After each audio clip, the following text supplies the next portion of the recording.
আমার কাছে একজন প্রশ্ন করলো যে হুজুর, এই যে বাবরি মসজিদ যখন ভাঙ্গা হলো, আল্লাহর মসজিদ, কত লোকে নামাজ পড়ছে, এই মসজিদটা ভাঙলো, তা আল্লাহ একটা পাখিও পাঠাইতে পারলেন না বা পাঠালেন না, মুখে একটু পাথর নিয়ে ভালাইতো, দুটো সাইডে মরতো, তাও মানুষ একটু ভয় পাইত,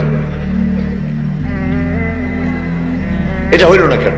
আমি তারা বললাম, দেখেন, বাবরি মসজিদের গুরুত্ব বেশি না মসজিদে আকসার গুরুত্ব বেশি, বাইতুল মুকাদ্দাসের গুরুত্ব বেশি, কোনটার বেশি? সে বললো বাইতুল মুকাদ্দাস, এটা কিবলা উলা, এটারই তো গুরুত্ব বেশি। তাই আমি বললাম, এইটা যখন ইহুদিরা দখল করলো, তো আল্লাহ কি কোনো পাখিরে তয়রান আবাবিল পাঠাই দিয়েছিলেন নাকি?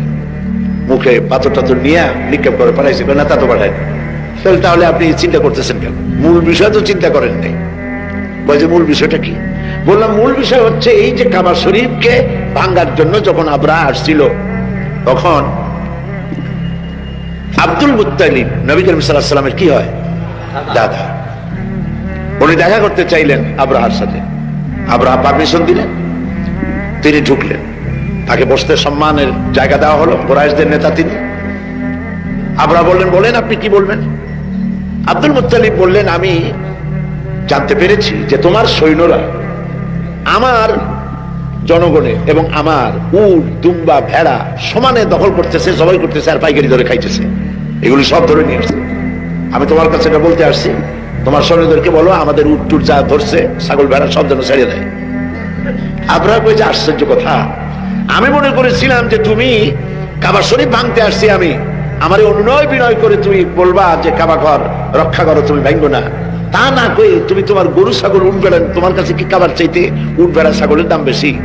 আব্দুল মুত্তালিব বললেন যে মোটেই না, ওইটার মূল্য আমাদের কাছে অনেক বেশি, তবে আমি ওইটার মালিক না, আমি উঠ ছাগল ভেড়ার মালিক, সেইটা আমি ছাড়াই নিতে আসছি, আর ঘরটা যার, আমি ওই ঘর ধরে বলে আসছি, হে ঘরের মালিক, তুমি তোমার ঘর থেকে ঘরকে ঠেকাও।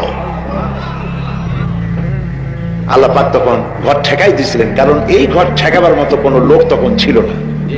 বাইতুল মুকাদ্দাস যখন আক্রান্ত হয়, বাইতুল মুকাদ্দাস যখন ইহুদিরা আক্রমণ করে, তখন এই পৃথিবীতে 70 কোটি মুসলমান ছিল। যেই পৃথিবীতে 70 কোটি মুসলমান বাস করে, সেই মুসলমানেরা যদি তাদের কেবলায় উলা ইহুদিরা দখল করে নেয়, তা ঠেকাবার দায় দায়িত্ব তাদের মধ্যে সেন্স অফ প্রেস্টিজ যদি ইস্যু না হয়, সর্দি গর্মি না হয়, এটা ঠেকাবার দায়িত্ব আল্লাহর নাই। আর বাবরি মসজিদ যখন ভাঙা হয়, তখন এই পৃথিবীতে মুসলমানদের সংখ্যা 125 কোটির কাছাকাছি। 125 কোটি মুসলমান যে পৃথিবীতে বাস করে, সেইখানে যদি মুসলমানেরা তাদের মসজিদ ভাঙ্গে, তাতে করে যদি তাদের গান